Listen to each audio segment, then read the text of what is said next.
ای خالق الهی، ای که در عین وحدت پدر، مادر و فرزند هستی، اگر من یا خانواده‌ام، بستگانم و یا نیاکانم از ابتدای خلقت تا کنون تو خانوادت، بستگانت و یا نیاکانت را با افکار، کلمات، کردار و یا اعمال خود رنجانده ایم، طلب بخشش می کنیم. بگذار که با این کار تمامی خاطرات منفی، موانع، انرژی ها و ارتعاشات پاک، خالص، رها و بریده شوند و این انرژی های ناخواسته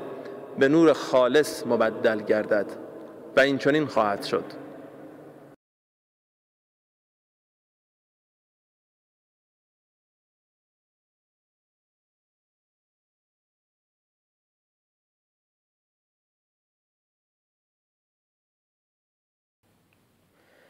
ای خالق الهی، ای که در عین وحدت پدر، مادر و فرزند هستی، اگر من یا خانواده‌ام، بستگانم و یا نیاکانم از ابتدای خلقت تا کنون تو خانوادت، بستگانت و یا نیاکانت را با افکار، کلمات، کردار و یا اعمال خود رنجانده ایم، طلب بخشش می کنیم. بگذار که با این کار تمامی خاطرات منفی، موانع، انرژی ها و ارتعاشات پاک، خالص، رها و بریده شوند و این انرژی های ناخواسته به نور خالص مبدل گردد و این چنین خواهد شد.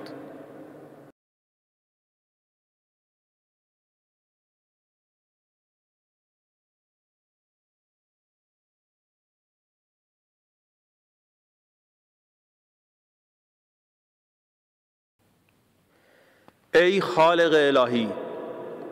ای که در عین وحدت پدر، مادر و فرزند هستی،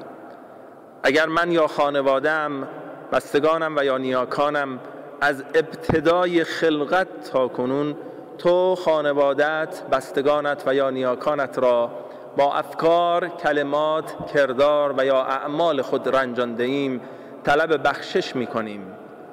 بگذار که با این کار تمامی خاطرات منفی، موانع، انرژی ها و ارتعاشات پاک، خالص، رها و بریده شوند و این انرژی های ناخواسته به نور خالص مبدل گردد و این چنین خواهد شد.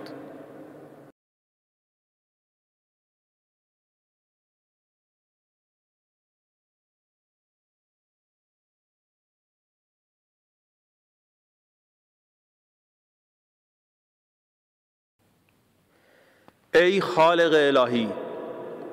ای که در عین وحدت پدر، مادر و فرزند هستی، اگر من یا خانواده‌ام، بستگانم و یا نیاکانم از ابتدای خلقت تا کنون تو خانوادت، بستگانت و یا نیاکانت را با افکار، کلمات، کردار و یا اعمال خود رنجانده ایم، طلب بخشش می کنیم. بگذار که با این کار تمامی خاطرات منفی، موانع، انرژی ها و ارتعاشات پاک، خالص، رها و بریده شوند و این انرژی های ناخواسته به نور خالص مبدل گردد و این چنین خواهد شد.